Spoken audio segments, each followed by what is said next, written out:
कामदं मोक्षदं चैव ओंकाराय नमो नमः। ओंकाराय नमो नमः। नारी नारी मत कहो, नारी नर की खान, नारी से पैदा हुए 24 भगवान। जय बोलिए 1008 श्री आदिनाथ भगवान की जय। 1008 श्री नेमिनाथ भगवान की जय। परम पूज्य आचार्य श्री आदि सागर जी महाराज की जय। परम पूज्य आचार्य श्री महावीर कीर्ति महाराज की जय। परम पूज्य आचार्य श्री विमल सागर महाराज की जय। परम पूज्य आचार्य श्री तपस्वी सम्राट सन्मति सागर महाराज की जय। परम पूज्य आचार्य गुरु सुंदर सागर महाराज की जय। अहिंसा में विश्व धर्म की जय। जब लाड़िका सुनैमती माता जी की जय। लाड़िका संघ की जय। धर्म प्रेमी भव्यात्मा, एक नारी अपने जीवन में बहुत कुछ ऐसा कर लेती है कि युगों युगों तक उसे याद किया जाता है। तो ऐसी ही एक सती हुई है हमारे इतिहास में, हमारे जैन इतिहास में, जिसका नाम क्या है? सती सुरसुंदरी। तो उसके बारे में अपन थोड़ा सा जानने का प्रयास करते हैं। जम्बूद्वीप जानते हैं ना आप? जम्बूद्वीप है।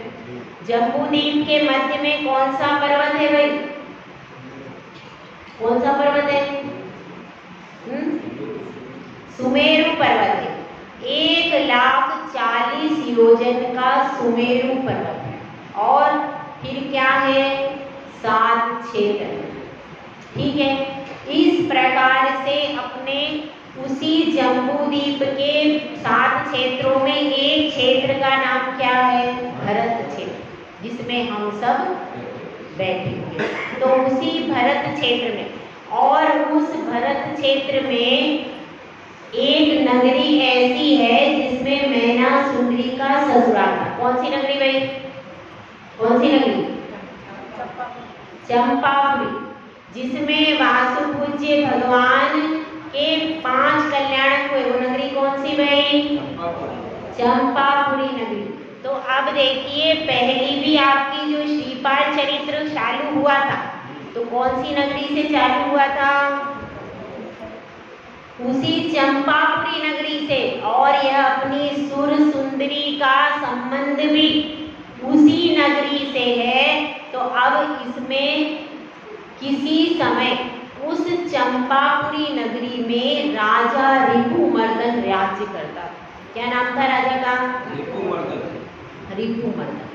और वह राजा बहुत न्यायप्रिय था, सबका प्रिय था, प्रजा का पालन पुत्रवत करता था, और बहुत समझदार भी था, न्यायप्रिय भी था, ज्ञानवान भी था, नीति निपुण भी था। हर प्रकार से शासन की शत्रु के लिए भी क्या नाम था उसका? यथा नाम तथा गुण था। क्या नाम था उसका? रिपुमर्दन, यानी शत्रुओं के मान का मर्दन करने वाला था। शत्रु उसका नाम सुनते ही कांपते थे। ऐसा शूरवीर और प्रतापी राजा हुआ है जिसका नाम क्या था? रिपुमर्दन। तो ऐसा प्रतापी राजा था। वह उस समय चंपापुरी नगरी में राज्य कर रहा था, और उसकी एक रानी थी। वह नारी कैसी थी? रानी कैसी थी? बहुत सुंदर थी, सर्वगुण संपन्न थी, और सुंदर तो थी ही, साथ में विविध कलाओं से, विद्याओं से भी युक्त थी, और बहुत शांत थी। अपने पति की आज्ञा का पालन करती थी। तो कैसी नारी होना चाहिए? नारी कैसी होना चाहिए? जो पति की आज्ञा का पालन करे। पति कहे इधर तो नारी जाए उधर। ये आजकल की नारी होती, पहले का ऐसा नहीं होता था। जो आज्ञा देते थे राजा, उसी का पालन वह रानियां करती थी, और नारियों में भी ऐसे ही होता था। अब तो ये हुंडा व सरपणी काल में सब अनोखा होता, सब उल्टा होता है, सब कुछ उल्टा सिस्टम होता है यहाँ पे। पहले ये होता था, जो पुरुष आज्ञा देते थे वही आज्ञा का पालन, उनके घर में जितनी स्त्रियां रहती थी सब एक मुखिया की आज्ञा का पालन करते थे। एक मुखिया होता था और 25 सदस्य होते थे। अगर उस मुखिया ने कह दिया कि अब घर से कोई बाहर नहीं निकलेगा, तो 25 में एक भी नहीं निकलता था। ऐसा अनुशासन होता था कि नहीं। एक पगड़ी बांध दी जाती थी, भैया अब ये 20 सदस्यों का मुखिया एक व्यक्ति। अब उस एक व्यक्ति ने यदि ये कह दिया कि ये काम नहीं होगा, तो फिर 25 लोगों की हिम्मत नहीं कि वो काम करे। इतना उसका कंट्रोल होता था कि नहीं मोदी जी? होता था पहले। अब क्या है, अब तो मोदी जी के बाल भी गए और दिन भी गए। अब कुछ बचे ही नहीं, तो क्या कहें, ठीक है। तो पहले ऐसा होता था, एक को पगड़ी बांधी जाती थी और 25 जने उसमें रहते थे, लेकिन कोई 25 जने में से कोई भी आज्ञा का उल्लंघन नहीं करता था। और घूंघट कितना रहता था, चेहरा भी बिल्कुल दिखता।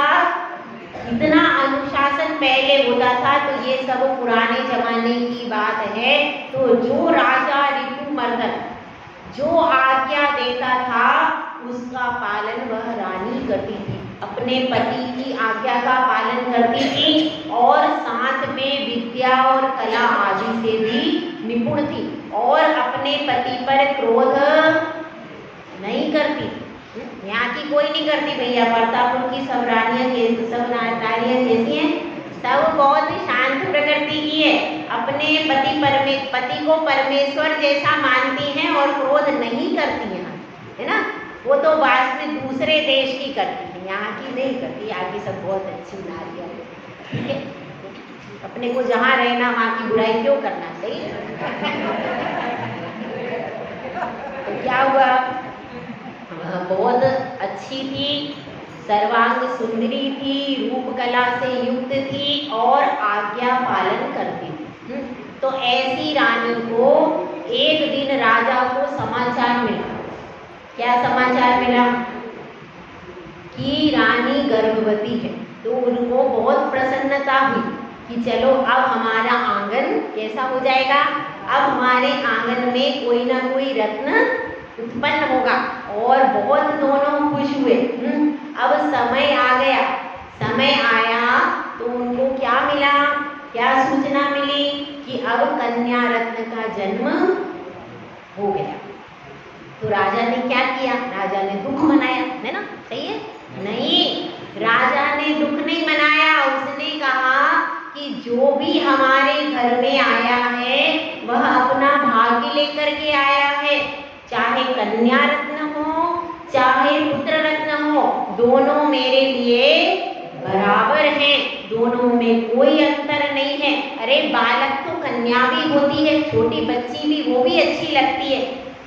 जब बच्चा छोटा होता है 1-2 साल का, तब वह छोटा खेलता है, तो अब उसमें भेद नहीं रहता, वह बच्चा भी निर्विकार रहता है कि नहीं। 1 साल का बच्चा, कभी कभी हम पूछते हैं भैया क्या है, कन्या है कि पुत्र है, तो पहचानने में भी जल्दी से नहीं आता। चेहरे को आप ध्यान से देखो, तब जाकर के पहचान में आता है कि यह कन्या है। और बच्चे को भी कोई इस चीज का बोध नहीं, वह तो अपना मस्ती में रहता है छोटा बच्चा। तो वह कहते हैं छोटा बालक है, चाहे वो कन्या के रूप में आया है, चाहे पुत्र के रूप में आया है, वह तो हमारा गौरव है। हमारा आंगन सूना तो नहीं रहा, कम से कम हमारा यदि ये नहीं आती तो हमारा आंगन सूना हो जाता। और राजा ने कोई भेदभाव नहीं किया, दोनों ने बहुत उसको प्यार करते। और फिर उनका एक ही रतन था, एक ही कन्या रत्न था तो दोनों, और फिर राजघराने की थी, और फिर तो बहुत उसको प्यार से रखते, और जब तक उसको देखते नहीं तब तक उनको चैन नहीं आता था। दोनों की अति प्यारी थी, और उन्होंने कहा कि इसका रूप तो कैसा है, ये तो कितनी सुंदर है। देवांगनाओं में भी जो रूप नहीं होता, इतनी सुंदर यह कन्या रत्न है। क्योंकि देखो वैसी रानी कैसी थी, सर्वांग सुंदरी थी, और राजा भी सुंदर था।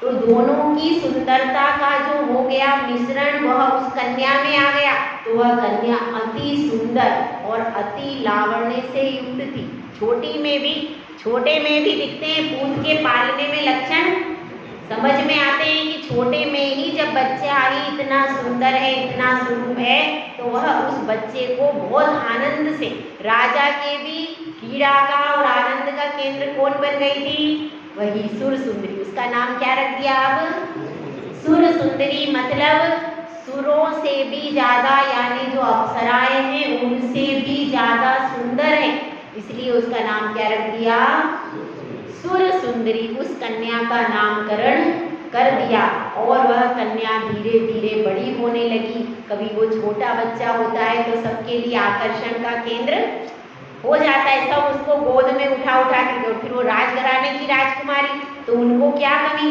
हर दासी, एक दासी गोद में उठाती तो दूसरी उठा लेती। वहाँ बहुत सारी राजघराने में दासियां थी, मंत्री आदि की वो थी, मंत्राणी वगैरह जितनी भी स्त्रियां थी, सब उसको गोद में उठा करके घूमती।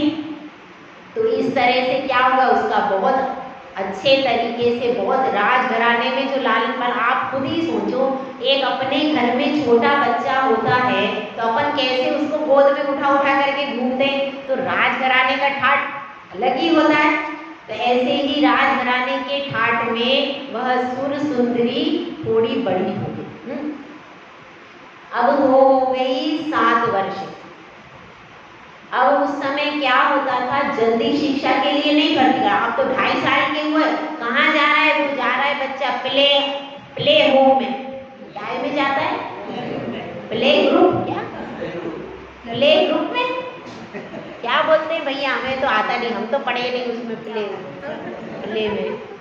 अब हमें दोबारा उसमें पढ़ना पड़ेगा भैया, हम तो अब आएंगे नहीं पंचम काल में। क्या बोलते हैं, प्ले ग्रुप में जाता है। 2.5 साल में प्ले ग्रुप में जाता है, उसके बाद फिर नर्सरी में जाता है। तो हमारे समय में वो नहीं चलती, इसलिए हमको नहीं पता। तो 2.5 साल में, अब पहले क्या होता था, जब 7 साल का बच्चा हो जाता था तब डालते थे स्कूल में। तो अब कन्या, अब सुर सुंदरी अपने पिता के पास में आ रही है, तो उसको देख करके पिताजी बहुत प्रसन्न हुए। सभा लगी हुई थी और सुर सुंदरी मंदिर में दर्शन करने के बाद पिताश्री के पास आकर के बैठ जाती है। तो उसको देख करके, 7 साल की है सुर सुंदरी, तो राजा ऋतुमर्दन बहुत प्रसन्न होते हैं, उसके सिर पर हाथ फेरते हैं, उसको दुलार करते हैं, तो वह भी खुश हो जाती है। और वह बहुत अच्छी, उसकी मुस्कान बहुत सुंदर थी, हर समय वो प्रसन्न रहती। देखो कैसा भी व्यक्ति हो, यदि वह हर समय मुस्कुराता रहता है तो बदसूरत चेहरा भी खूबसूरत लगता है। क्यों लगता है? क्योंकि मुस्कान चेहरे का आभूषण है। चेहरे का आभूषण ये नहीं है कान का आप देखते हो, नाक का देखते हो, बिंदी। सबसे ज्यादा आभूषण सुंदर चेहरा कब बनता है? जब उस पर मुस्कान थे। तो ऐसी उसकी क्या विशेषता थी? वो हमेशा मुस्कुराती रहती थी, इसलिए उसकी मुस्कुराहट को देख देख करके राजा और रानी हमेशा प्रसन्न रहते थे। तो अब ऐसी स्थिति हुई कि वह मुस्कुराती रही, तो राजा बहुत प्रसन्न हुए। और फिर उस राज्य में क्या कौन था? पुरोहित भी थे, मंत्री भी थे। तो मंत्री जी कहते हैं कि हे राजन, हमारी जो राजकुमारी जी हैं, अब वह 7 वर्ष की हो गई हैं, तो इनको विद्या का अध्ययन कराना चाहिए। और देखिए, विद्या ही विद्यार्थी का आभूषण है। ज्ञान सब जगह पूज्य होता है। क्या पूज्य होता है? ज्ञान। अगर ज्ञान होता है तो व्यक्ति कठिन से कठिन परिस्थितियों में लड़ करके विजय को प्राप्त हो जाता है। और जो लोग अपने बच्चों को विद्या का दान नहीं देते, वे परिवार वाले कैसे हो जाते हैं, उनके रत्न कैसे होते हैं, संकटों में फंसते हैं और परेशानियों में अपनी जिंदगी के सुख को स्वाहा कर लेते हैं। इसलिए विद्या बहुत महत्वपूर्ण है। और भी कहते हैं विद्या ददाति विनय, विद्या क्या देती है, विनय देती है। और विनय से योग्यता आती है, और योग्यता से क्या आता है, योग्यता से ही धन आता है। इसलिए भले ही आपका कन्या रत्न है, लेकिन उस कन्या रत्न को भी निखारने की जरूरत है। सोना भी है तो भी कसौटी पर कसने की जरूरत है। हीरा है तो उसको भी तराशने की जरूरत है। मेहंदी पीसती है तभी रंग लाती है। तो ऐसे ही हमारी यह सर्वगुण संपन्न कन्या है। यदि इसमें विद्या का गुण भी आ जाएगा, कलाओं का गुण भी आ जाएगा, तो क्या होगा, तो हमारी कन्या का रूप और गुण दोनों में प्रवीण हो जाएगी, रूप और कला से युक्त हो जाएगी। इसलिए हे राजन, हमारी इस राजकुमारी को अध्ययन कराना चाहिए। तो राजन कहते हैं कि हाँ, बहुत अच्छा आपने सुझाव दिया, लेकिन हम अपनी पुत्री को दूर नहीं भेज सकते, क्योंकि हम अपनी पुत्री के बिना नहीं रह सकते। हाँ ठीक है, मोदी जी ने बता दिया, नहीं रह सकते। हमारी पुत्री जब तक आंखों के सामने नहीं आती तब तक हमें अच्छा नहीं लगता। तो कोई बात नहीं है, हमने इस नगर में ही एक गुरुकुल है और उसका बहुत नाम है, वहाँ पर सब बच्चे पढ़ते हैं। तो उस गुरुकुल में ही हमारी कन्या को, राजकुमारी को भेज देते। तो अब क्या किया, तो अब राजा ने ऐसा निर्णय किया। अब ऐसा निर्णय करके उन्होंने, जो वहाँ पर आचार्य श्री पढ़ाते थे, पहले जो गृहस्थ धर्म के भी जो रहते थे ना पढ़ाने वाले अध्यापक जी, उनको भी आचार्य कहते थे। तो ऐसे जो अध्यापक जी थे उनको आचार्य जी वहाँ पर कहते। तो कहते हैं जो हेड होते थे वो क्या होते थे, पूरी पाठशाला जो चलती थी उसके हेड आचार्य जी माने जाते। तो उन आचार्य जी को बुला करके लेकर के आते। तो अब राजा के दरबार में बुलाया जाता है। तो वो अध्यापक जी जो आचार्य जी थे वो कहते हैं, वह राजा को प्रणाम करके कहते हैं कि हे राजन, आपने किस लिए स्मरण किया है, हमारे लिए क्या आज्ञा है। तो राजा कहते हैं कि हमारी पुत्री सुर सुंदरी 7 वर्ष की हो गई है और बहुत विनयवान है, बहुत कुशाग्र बुद्धि है। अब आप इसको विद्या का अध्ययन करवाइए और अपनी पाठशाला में रखिए। तो क्या होता है, तो वह अध्यापक कहता है कि हमारा सौभाग्य है कि राजकन्या हमारी पाठशाला में पढ़ेगी। और उसको क्या देते हैं, दक्षिणा देते हैं। और वह राजकन्या को अपने साथ पाठशाला में लेकर के चले जाते हैं। ठीक है, यह एक वृतांत हुआ। उसके बाद होता है, उस नगर में एक धनवती सेठ, धन्ना सेठ आया है इसमें। तो एक धन्ना सेठ, और उस धन्ना सेठ, इसमें 2 किताबों से पढ़ के बता रही हूँ। तो एक में धन्ना सेठ बताया, एक में दूसरा नाम था, वो कल बता दिया। तो उसमें धन्ना सेठ दिया। उस धन्ना सेठ का एक पुत्र था, तो इसका भी इकलौता पुत्र था। ये भी इकलौती कन्या थी और दूसरी कन्या नहीं हुई, उनके एक ही रतन हुआ, कन्या रतन।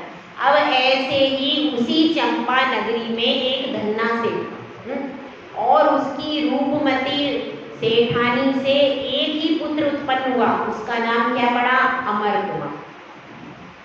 अब वह सेठ भी संयोग से क्या, कहाँ पर आता है, पाठशाला में आता है। यह भी एडमिशन हो गया इसका भी।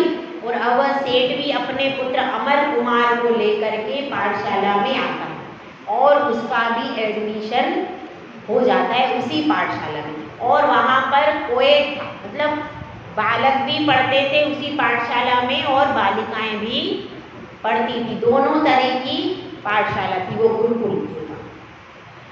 तो अब उसमें दोनों का शिक्षण होता है बच्चों का, और इसी तरह से कुछ दिन बीत जाते हैं। अब क्या होता है कि ये इसको फूल बहुत पसंद थे, किसको? सुरसुंदी।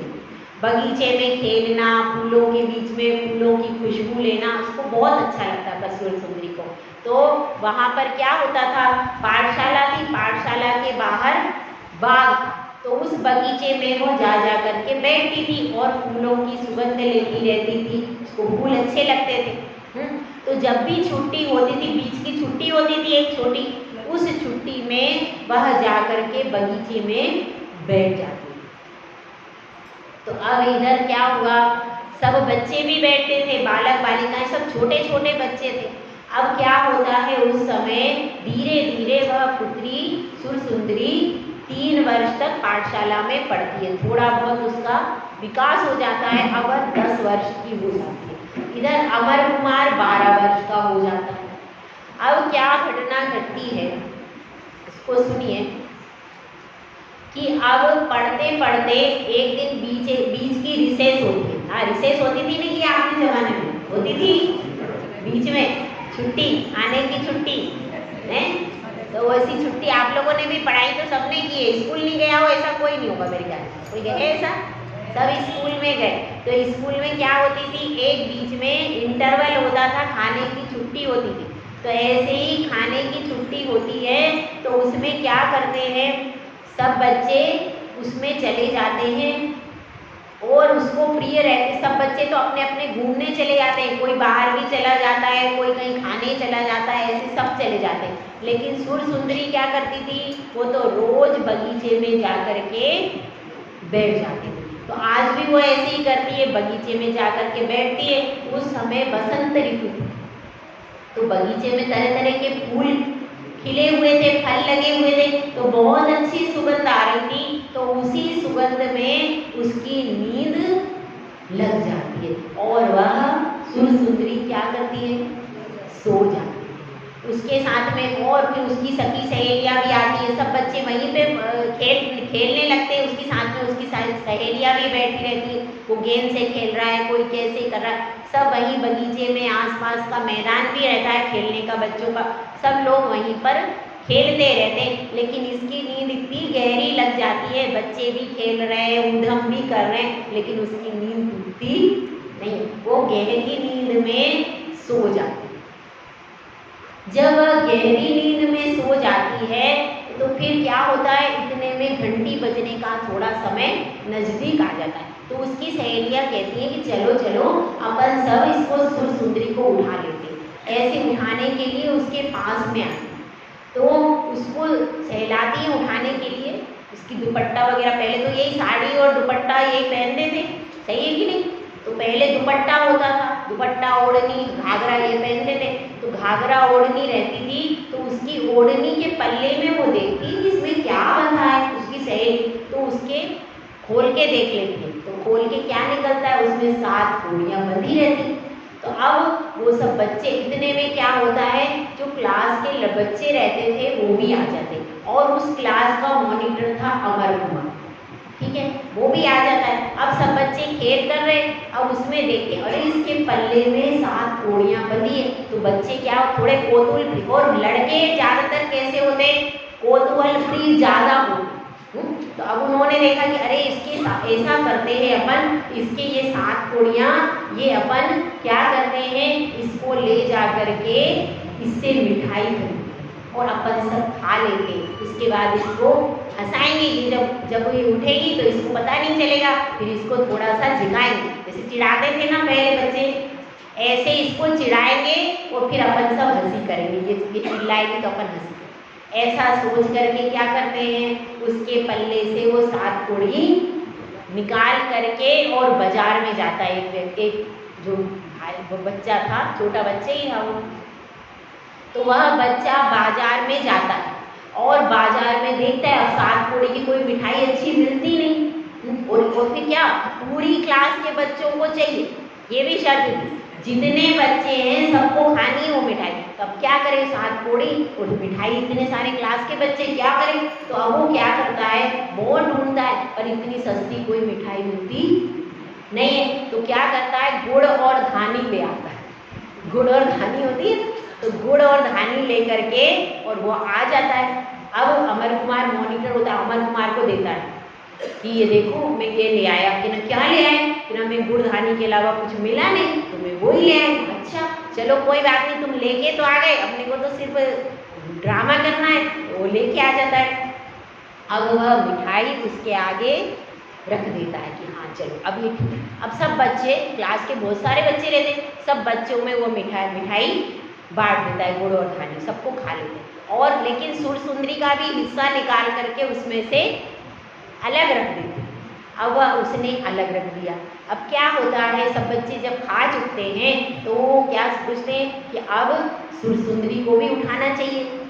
तो अब वो खा ही रहे, अभी उठाया नहीं, लेकिन अचानक उसकी नींद खुल जाती है, वो भी उठ करके बैठ जाती है। तो क्या कहता है अमर कुमार कि सुर सुंदरी उठो, ये मिठाई खा लो। वो कहती है कहाँ से मिठाई आई, किसने मंगाई मिठाई, कि ना तुमने मंगाई, मैंने तो नहीं मंगाई, मैंने कब मिठाई मंगाई, मैं तो कब से बगीचे में सो रही थी, मुझे तो कुछ पता नहीं, कहाँ से मिठाई आ गई, कि ना नहीं तुम नहीं मंगाई, कि ना नहीं तुम तो झूठ बोल रहे हो, तुम तो मॉनिटर हो, तुम्हें झूठ नहीं बोलना चाहिए, नहीं मैंने मिठाई तुम नहीं मंगाई है, मैंने तो मंगाई नहीं। वो मानती नहीं है, तो उसने कहा देखो देखो तुम्हारा पल्ला, अरे मेरे पल्ले में तो 7 कोड़ियाँ बनी थी, मेरे पल्ले की 7 कोड़ियाँ कहाँ गई, कि पता करो, कैसे पता करो, तुमने मेरी 7 कोड़ियों से मिठाई मंगाई, तुमने क्यों मंगाई, ऐसे वो उससे लड़ने लगे। किससे, अमर कुमार से। अमर कुमार तो कहता है कि मैंने तो ऐसे ही बोला था, तुम क्यों गुस्सा कर रहे हो। ऐसे अब उनकी लड़ाई क्या हो जाती है, लड़ाई बढ़ जाती है। हाँ, और इस लड़ाई में क्या होता है, आगे क्या होता है, अध्यापक जी भी आने वाले हैं, घंटी भी बजने वाली है छुट्टी की है, और अब ये लड़ाई बढ़ते बढ़ते इस लड़ाई में क्या हो जाता है, इसको अपन कल देखेंगे। जय बोला जय सुंदर सागर महाराज की।